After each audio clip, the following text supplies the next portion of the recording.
감사합니다. 오늘도 우리를 사랑해 주셔서 예배케 해 주셔서 감사드립니다. 하나님의 사람의 고백과 삶이라는 제목으로 말씀을 나누게 될 때 하나님, 우리에게 하나님께서 원하시는 마음을 갖고 그 가운데서 살면서 하나님에게도 기쁨이 되고 사람들에게도 기쁨이 되는 복된 삶이 되기를 소망합니다. 은혜 위에 은혜로 함께해 주옵소서. 예수님의 이름으로 기도드립니다. 아멘. 시편 15편 말씀입니다.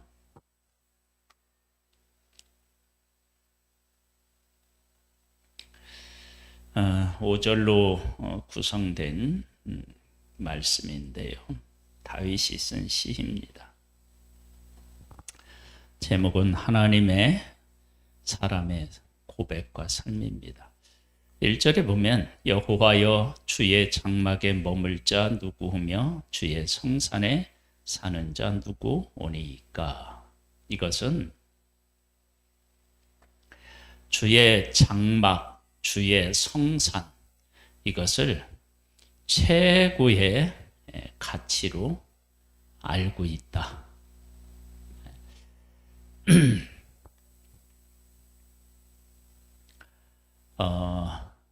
우리들이 살면서 뭔가를 좀 이렇게 갖고 싶은 것도 있고 되고 싶은 것도 있고요. 그리고 다른 사람이 가지고 있는 것 중에 막 부러운 것도 있고요. 그런 것들이 우리에게 있습니다. 없다고 하면 사실은 거짓말이죠. 그런 게 있어요. 그런데 아무리 생각해봐도 이 세상에 살면서 최고로 행복하고 복 있는 사람이 무엇일까? 그렇게 이제 해보면 이 다윗은 뭘 느끼느냐면 주의 장막, 주의 성산, 즉 하나님과 함께 살아가는 삶, 이것만큼 가치 있는 것이 없구나. 이제 그런 결론을 얻은 거예요. 그래서 이 말을 한 거, 여호와여 주의 장막에 머무는 자 누구며 주의 성산에 사는 자 누구니까. 이 최고의 삶이 이 안에 있는데 이 안에 사는 사람이 도대체 어떤 사람일까요? 이제 그런 생각을 해볼 수 있는 거예요. 제 아내가 두란노 그 세계 선교회가 그 이제 별장처럼 그 도시에 있지만 산 밑에 별장처럼 있어요. 저 거기에 이제 가서 이렇게 이제 뭐 일주일에 한 번씩 예전에 이제 참석하는데 두란노 세계 선교회 바로 옆에 보면 잘 사는 이렇게 이제 좀 단독주택 이렇게 돼 있는 그런 집이 있어요. 그렇게 이제 조그맣게 크지도 않아요, 얼마. 그런데 거기 있는데 그런 마음이 들었대요. 여기 누가 사나? 그런 생각이 들었대요. 나중에 알고 보니까 친구가 거기가 살고 있더래. 우리는 좋은 동네나 좋은 집을 보면 저기 누가 살까 그런 생각을 할 때가 있잖아요. 그렇죠? 저기 아파트가 이제 다 들어가서 이제 다 지어져서 이제 입주할 날이 얼마 안 남은 것 같은데, 아유 저기 사는 사람들은 누굴까 그런 생각도 할 수 있단 말이에요. 근데 다윗은 왕이라고 해서 그런 것이 아니라 주의 장막과 주의 성산에 도대체 누가 살까? 그곳에 있는 사람은 정말 복이 있는 사람인데 하고 이제 그게 궁금한 거예요. 그걸 최고의 가치로 여기면서 내가 그렇게 살아야지 이런 생각을 한 거예요. 그러니까 다른 게 부러운 게 아니라 하나님의 집에 살 수 있다는 것, 이게 복인 거예요. 하나님의 집에 산다는 것은 다른 말로 얘기하면 하나님과 함께 살아간다는 거 아니에요. 하나님과 함께 살아가는 것의 복. 도대체 하나님과 함께 살아갈 수 있는 사람은 어떤 사람일까? 그 얘기를 한다는 얘기는 뭐냐면 나도 그런 사람이 되어서 하나님과 함께 살아야지, 그런 고백이잖아요. 그러니까 이제 1절이 그런 의미를 담고 있는 거예요. 이런 거 한번 생각해 보셨나요? 누가 하나님하고 동행하며 이렇게 살아갈까? 그러면서 2절에 이렇게 얘기해요. 정직하게 행하며 공의를 실천하며 그의 마음에 진실을 말하며. 이건 삶의 기준이 하나님이라는 거예요. 삶의 기준이. 그래서 정직을 행하고 공의를 실천하고 그의 마음이 진실을 말하며. 이건 이제 다윗의 생애를 보면 다윗도 배신을 참 많이 당했죠. 그렇죠? 그래서 아버지를 생각해도 좀 많이 섭섭할 수 있는 이야기를 다윗의 아버지가 다윗에게 해요. 다윗이 그 골리앗과 이스라엘이 전쟁을 할 때 다윗한테 야, 형들한테 이 떡 갖다 줘라. 떡 갖다 주는데 보통의 아버지라면 이렇게 할 수 있어요. 갖다 주는데 전쟁이 치열하게 벌어지거나 그러면 그냥 와라.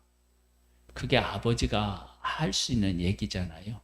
그런데 다윗에게 뭐라고 하냐면 이 떡 갖다 주고 증표를 가져와라. 그렇게 얘기해요. 이게 되게 서운한 얘기 아니겠어요? 그렇죠? 아니, 형들한테 떡 갖다 주는 거 사울왕에 불러서 전쟁시켰으니까 뭐라도 먹일 거 아니냐. 그렇게 생각할 수 있는데, 아니, 형들한테 떡 갖다 주는 것이 얼마나 소중하길래 내 목숨을 담보로 해서 갔다 오라고 하느냐. 그럴 수 있는 거예요. 그럼 서운할 수 있죠. 또 사울에게는 어떻게 해요? 배신당하잖아요. 충성을 다했는데 죽이려고 하고. 그렇죠? 다윗이 왕이 되었을 때도 어떻게 해요? 왕이 되었을 때도 자녀들한테도 배신을 당하고요. 신하한테도 배신을 당하고 이런 일들이 끊임없이 있었어요. 그런데 그런 사람만 있었던 것이 아니라 다윗을 끝까지 어떻게 했어요? 곁에 있었던 사람도 있었다고요. 그러니까 우리들이 이렇게 살면서 사람의 마음은 참 이렇게 간사해요. 솔직히 얘기하면 잘해주면 나도 잘해주고, 그 사람이 못해주거나 서운하게 하면 내가 그러면서 이제 나도 그렇게 될 가능성이 있어요. 그런데 하나님의 사람은 어떻게 되냐면 항상 정직하대요. 공의를 실천하고요. 마음에 진실이 있대요.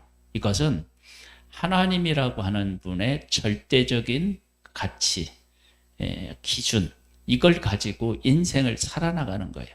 그러니까 사람이 내게 어떻게 했느냐가 아니고 하나님께서 그 사람을 어떻게 하기를 원하시는가, 대하기를 원하시는가, 이런 그 절대적 기준을 가지고 살아가는 거예요. 하나님 기준. 그런 사람이 하나님의 어디에 거하고요? 성산에도 거하고 그 다음에 장막에도 머물 수 있다. 그러니까 다윗이 하나님과 함께 이렇게 살고자 한다면 이 기준을 가지고 살아야 된다라고 하는 생각을 한 거예요. 그 다음에 3절에 보면 이렇게 나와요. 그의 혀로 남을 허물하지 아니하고 그의 이웃에게 악을 행하지 아니하며 그의 이웃을 비방하지 아니하며. 그러니까 다른 사람을 대할 때 정말로 사랑하는 마음, 사람에 대한 가치 기준을 누구를 중심으로 생각하느냐면 하나님을 중심으로 생각하는 거예요. 사람을 생각할 때.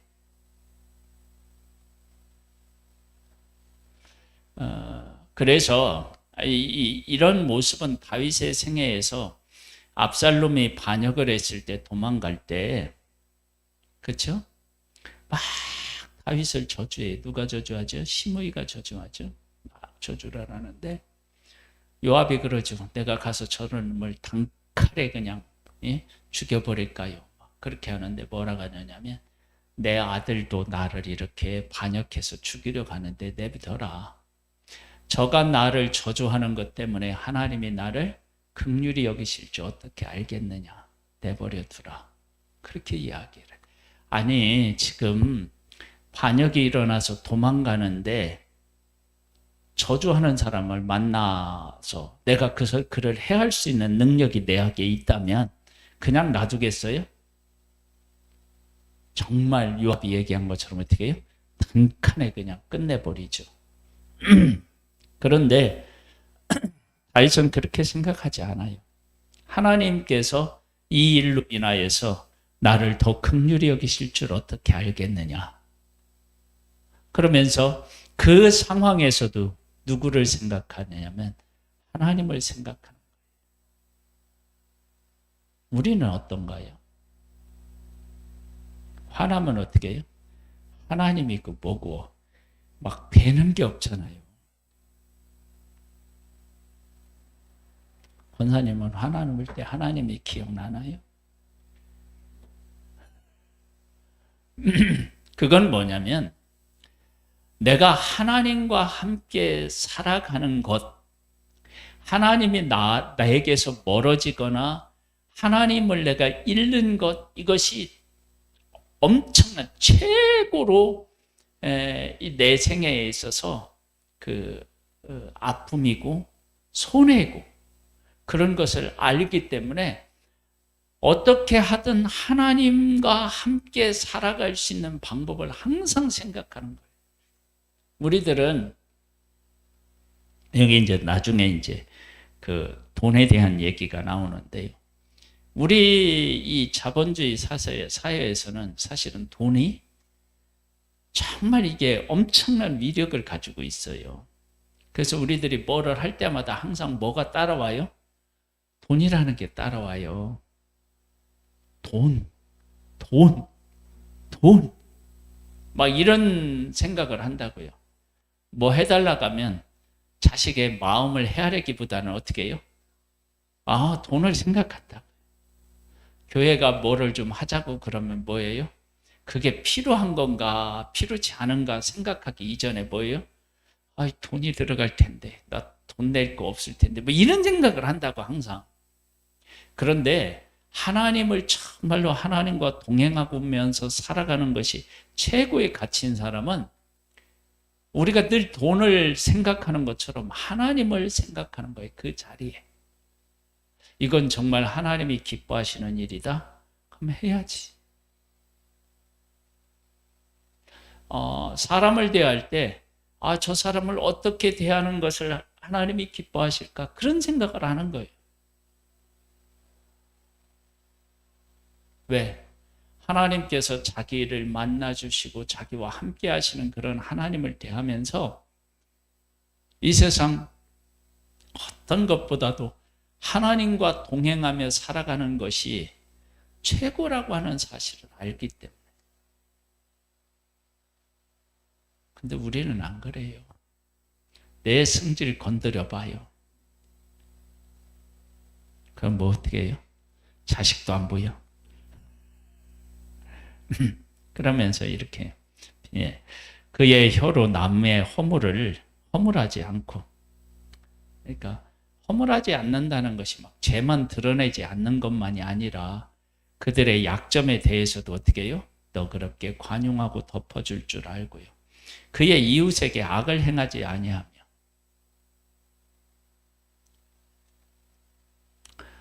그 사람이 나한테 악한 일을 했는데 악을 악으로 어떻게 해요? 갚지 않고요. 그의 이웃을 비방하지 아니하고. 그 다음에 4절에 보면 그의 눈은 망령된 자를 멸시하며.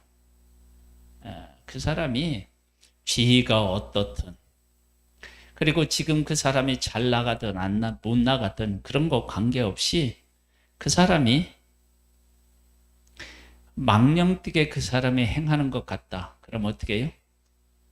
그 사람은 하고는 그 뭐라 그럴까, 저렇게 하면 안 된다는 거예요. 그 다음에 여호와를 두려워하는 자들을 어떻게 해요? 존대하고. 하나님을 무서워하고 하나님을 귀히 여기는 사람을 최고의 가치로 여기고, 그의 마음에 소원한 것은 해로울지라도 변하지 아니하며. 그래서 지금 다윗이 사울 왕을 왕으로 어떻게 해요? 인정했잖아요. 그러가 다윗이 사울을 왕으로 인정하니까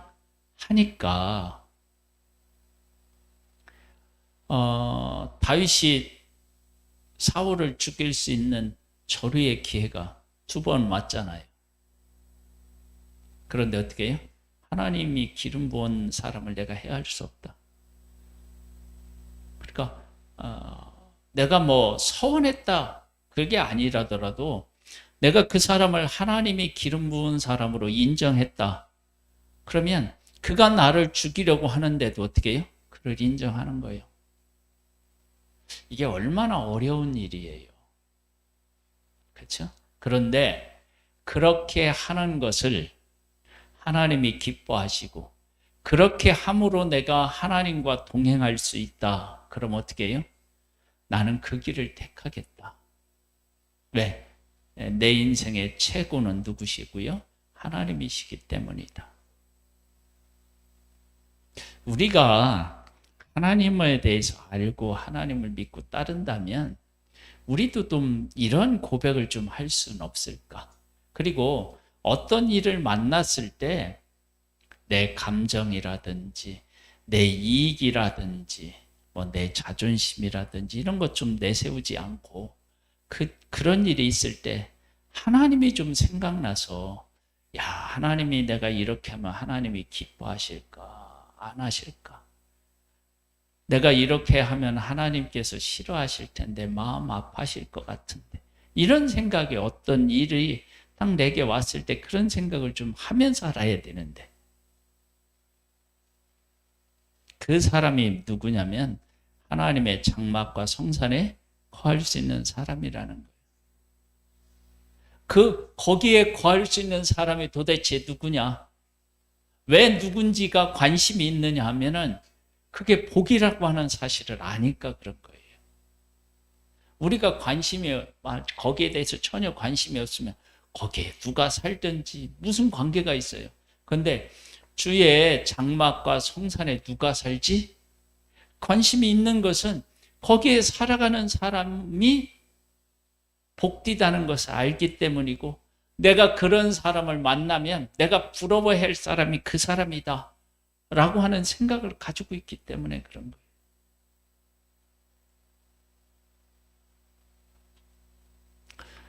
거예요. 전도를 하고 이렇게 와서 보고를 할 때요, 예수 믿는다고 하는 사람들도요, 사람 중에서도 이런 시국에 뭔 전도를 하냐, 그러니까 교회가 욕 얻어먹는 거 아니냐, 그렇게 하는 사람이 있는가 하면요, 이 어려운데 전도하는 거 보니까 너무 소중하네요, 축복합니다, 대단하시네요, 이러는 사람이 있어요. 그러면 전도라고 하는 것에 대한 가치를 아는 사람은 전도하는 사람을 소중하게 여기는 거예요. 그러니까 주의 성산과 주의 장막에 거하는 사람이 도대체 누구냐? 아니 도대체 누군데 이 어려운 코로나 시대에도 전도를 하냐? 그게 너무 소중해 보이는 거예요. 그래서 그 소중함을 아는 분들 중에는 자기가 먹으려고 슈퍼에 가고 뭐를 사가고 오다가 먹으라고 주는 거예요.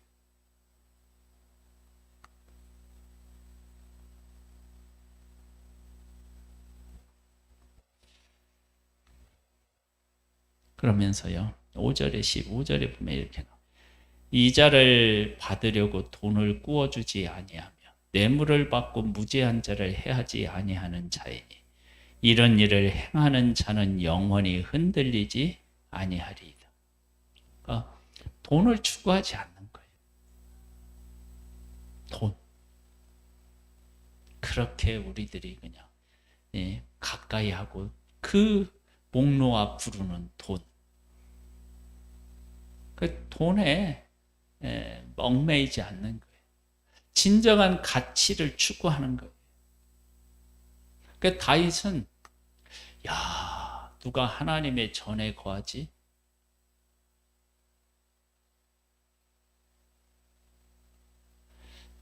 정말로 하나님을 사랑하는 사람은요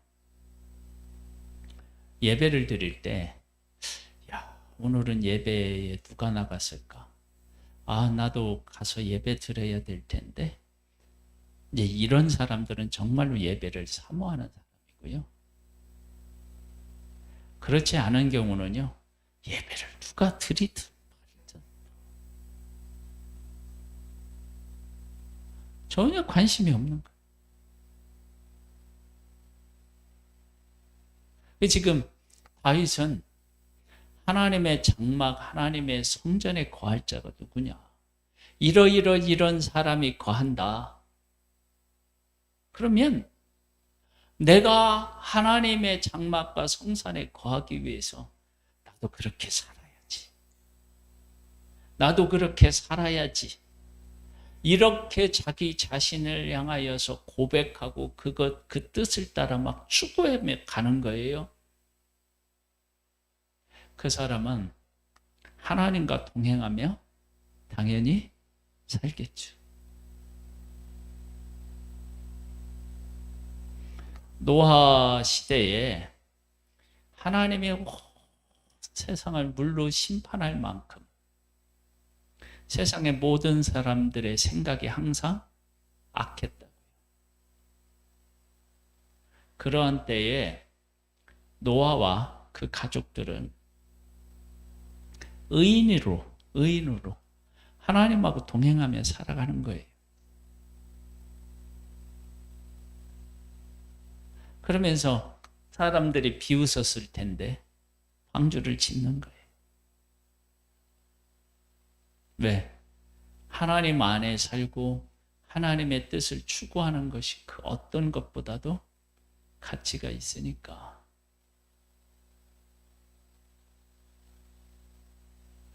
바울이 복음을 전하다가 이런 얘기를 들어요. 야, 바울 너 많이 그렇게 열심히 배우더니 너 그렇게 왜 열심히 배우다가 그 학문이 너를 미치게 만들었구나. 그렇게. 그때 바울이 뭐라고 고백하느냐면 야, 내가 미쳤던 온전해졌던 그런 건 중요한 게 아니고 내가 지금 쇠사슬에 매여서 로마로 끌려가는데 쇠사슬에 매인 것 외에는 이거 말고 다른 것으로는 다 너희들이 나처럼 되었으면 좋겠다. 그렇게 얘기해요. 아니 그렇게 쇠사슬에 매여 있어서 막 미친 사람이라는 소리를 듣고 있는데 미친 사람이라고 하는 이야기하는 사람들한테 뭐라고 하냐면 너도 나처럼 복음에 미친 사람이 되었으면 좋겠다. 그건 바울에게 있어서 복음의 가치가 얼마나 소중했는지를 우리에게 보여주고 있잖아요. 내가 하나님과 함께 하나님과 동행하며 살아간다고 한다면 어떤 일을 만났을 때, 어떤 일을 결정할 때, 무슨 일을 하든, 야, 이 일을 함으로 할 때 하나님이 어떻게 하면 기뻐하실까? 어떻게 하는 것이 기뻐하실까? 이렇게 하면 하나님이 이건 마음 아파하실 것 같은데, 그런 생각을 하고 그 일을 하는 거예요. 다윗이 그렇게 살았다. 왜? 다윗은 하나님과 함께 동행하며 살아가는 것이 그 인생의 최고의 삶이었기 때문에 그걸 느낀 거예요. 그러니까 우리들이 하나님과 함께 살아가는 가치를 최고의 삶으로 여긴다. 그럼 우리가 그렇게 살아가는 거예요. 뭐 집을 사서 그 집값이 팍시 뛰어가지고 막 얼마를 벌었네. 막 오늘도 막 그런 얘기 했는데 하나님이 기준인 때는 그렇게 살아가는 삶이 옆에 있어도 그것이 부러운 것도 아니고 그렇게 했다고 해서 막 관심 들 게 아니고 야, 저 사람이 저렇게 잘 나가면서 하나님 앞에 도모르지면 어떡하나. 이런 거 있잖아요. 최고의 가치. 우리들은 어떤 생각을 하느냐면요. 그때 집을 샀어야 되는데. 그때 집을 팔지 말았어야 되는데. 그때 내 말 들으라고, 내가 그렇게 얘기할 때 내 말 들었으면 좋았을 거 아니냐고 막 바가지 긁고 막. 근데 하나님 중심으로 살아가는 사람은요, 그렇게 사서 뭐 많이 벌든, 내가 그때 이렇게 결정을 해가지고 막 내가 손해인 것처럼 느껴지든, 그런데 별로 관심이 없는 거예요. 왜냐면, 내가 하나님 중심으로 하나님과 함께 살아가는 것이 최고니까, 그것은 별로 중요한 게 아닌 거예요. 항상 내 삶에 중요한 게. 내가 어떤 일을 통해서 하나님을 더 만나게 되었다. 하나님께서 그 일을 통해서 내가 나한테 하나님이 베풀어 주신 은혜가 크다. 그러면 그것이 최고의 가치가 있는 거예요. 이렇게 하나님 중심으로 살고 하나님과 이렇게 교통하고 살아간다. 그것이 하나님의 장막과 성산에 거하는 거겠죠. 누군가가 그렇게 살면서 하나님의 장막과 성산에 거한다. 야, 그럼 다윗이 볼 때는 어떻게 해요? 정말 그 사람 복 있는 사람이다. 복 있는 사람이다. 그런데 정말 어리석은 사람은 어떻게 생각하느냐? 그러면 그렇게 살아가면 바보같이 왜 그랬을까? 바보같이 왜 그랬지? 그런 생각을 하겠죠. 그래서 다윗은 주의 장막에, 주의 성산에 도대체 사는 사람이 누구인가? 하나님과 늘 동행하면서 살아가는 사람이 도대체 누구인가? 정말 저 사람은 복 있는 사람인데, 그렇게 이야기하면서 나도 주의 성산과 주의 장막에 거하도록 살아야지. 나 기준을 하나님으로 둘 거야. 이 얘기가 막 들리죠.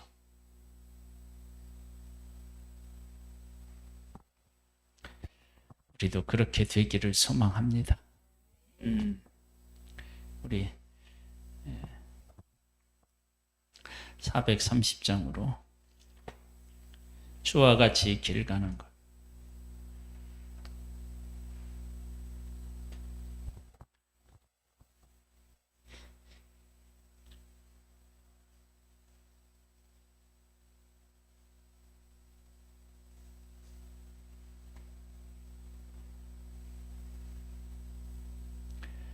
주와 같이 길 가는 것 즐거운 일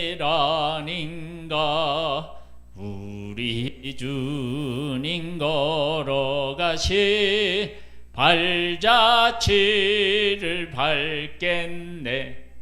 한 걸음 한 걸음 주 예수와 함께 날마다 날마다 우리 걸어가리.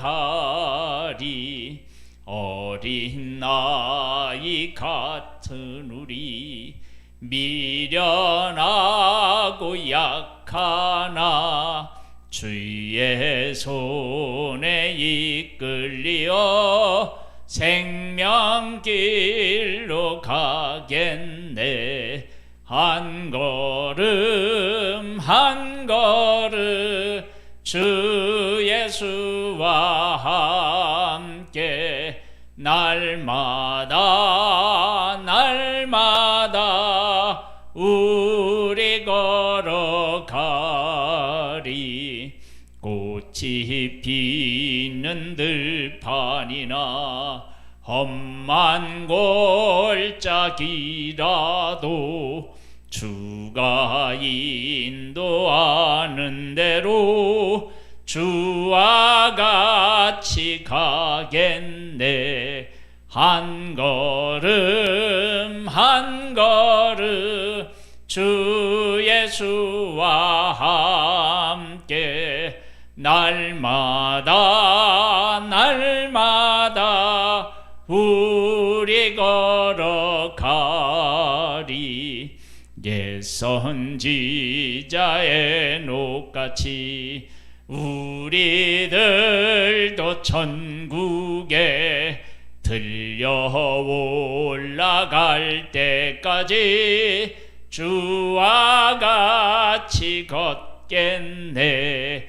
한 걸음 한 걸음 주 예수와 함께 날마다 날마다 우리 걸어가리. 할렐루야 할렐루야. 하나님 아버지, 하나님과 함께 동행하며 사는 삶의 가치를 우리에게 더 깨닫게 해 주셔서 어떠한 일을 만나든지 누구를 만나든지 정말 하나님이 기뻐하시는 일이 무엇인가를 생각하고 그 가운데서 판단하고 하나님이 기뻐하시는 것을 선택하고 어려울지라도 그 길을 끝까지 걷는 믿음의 승리자들이 되기를 원합니다. 하나님의 성령님으로 우리들에게 역사하여 주셔서 우리의 삶이 그 기쁨과 그 감격과 그 가치를 가지고 살게 하옵소서. 예수님의 이름으로 기도드립니다. 아멘. 하늘에 계신 우리 아버지여, 내 이름이 거룩히 여김을 받으시오. 나라에 임하옵시며 뜻이 하늘에서 이룬 것 같이 땅에서도 이루어지리이다. 오늘날 우리에게 일용할 양식을 주옵시고 우리가 우리에게 죄 지은 자를 사하여 준 것 같이 우리 죄를 사하여 주옵시고 우리를 시험에 들게 하지 마옵시고 다만 악에서 구하옵소서. 대개 나라와 권세와 영광이 아버지께 영원히 있사옵나이다. 아멘.